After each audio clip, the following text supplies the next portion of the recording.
energy that comes through with these storms, and that's where we could have problems. If it were to occur, it might take a decade for us to recover. Some of the destruction of communication infrastructure could bring about the end of the internet. You heard me right. This idea was actually explored by a UC Irvine student. She researched the potential in her paper entitled Solar Superstorms, Planning for an Internet Apocalypse. One of the greatest dangers facing the internet with the potential for global impact is a powerful solar superstorm. Well, the federal government has actually assigned a team of scientists at George Mason University $13 million to study this potential internet apocalypse and keep us away or help us prepare for dealing with some sort of solar storm that could cause this. Let's bring in the principal investigator for the project, Professor Peter Becker is at George Mason University. Peter, solar storms causing the internet apocalypse. That sounds like a worst case scenario. What does it look like? Yeah, well, as you pointed out, it's been in the news a lot lately. There have been articles all over the place, Wall Street Journal, Washington Post. But, the idea is there have been a lot of flares. Flares are when the sun brightens and we see the radiation. And that's kind of the muzzle flash. And then the cannon shot is the coronal mass ejection, as you mentioned.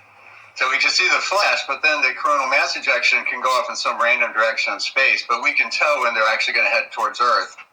And that gives us about 18 hours of warning, maybe 24 hours of warning, before those particles actually get to Earth and start messing around with Earth's magnetic field. So, yeah, you mentioned the Carrington event in 1859. There was actually also a big flare in Halloween of 2003. And so the Carrington event actually was a coronal mass ejection that did reach Earth, and it totally wiped out the telegraph system. So the telegraph system was their internet of the day.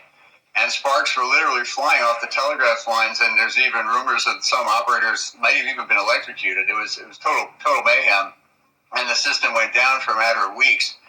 And of course, a telegraph system infrastructure is very robust compared to the modern internet with all our little cables and fibers and things. So an event like that occurring now is something the internet is not built to handle. So we're talking not just the electrical grid, but huge economic consequences, especially because of the global wired economy now.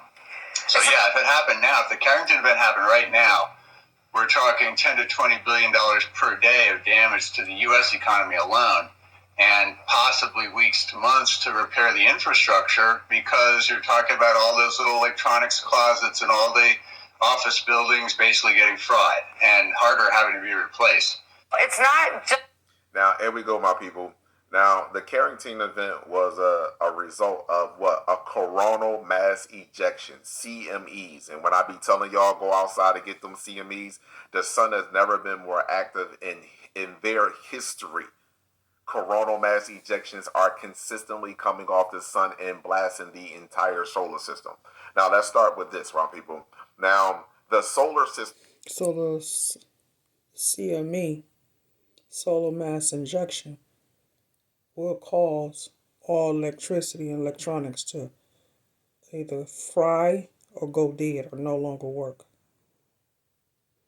And since every single thing is computerized, that means that the food will go bad, the communications is gone, the TV is out, no more gas, can't run the cars or moped or bikes.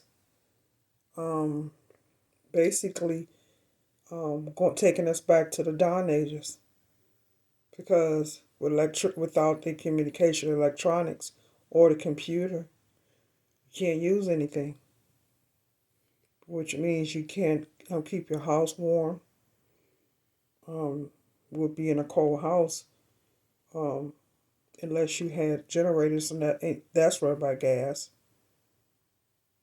Be a very dreadful day, Israel. Is made of quadrillions, trillions, children's, quadrillions, and you can add even more quadrillions of atoms in the universe.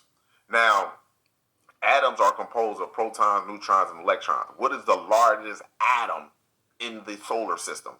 The sun. Now, the sun produces energy that bonds with other atoms, and atom bonds with other atoms and molecules and start to form what you call gases, liquid, and then something solid, us. So now my people, so-called black people, possess, or well, not necessarily possess, what we truly are. Neuromelanin. We are condensed sunlight. We produce atom. Our bodies are made of trillions and trillions and trillions of atoms. So when I say you must have the blood of the sun and the consciousness, the awareness of the entire solar system, neurons, matches each star inside the Milky Way galaxy plus more. And neurons hold abundance of an information. So when I tell you, my brothers and sisters, that the sun is active and every living organism on the planet is actually mutating. What are you mutating into? What are you mutating into?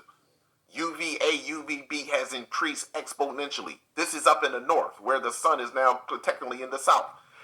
UVC radiation is now on the ground. It is a detoxifier, a germ killer, a mutating wavelength. It is altering and changing the atom molecule that is the smallest building unit of the cell. So if the atom is changing, the cell is changing. If the cell is changing, then the organ is changing.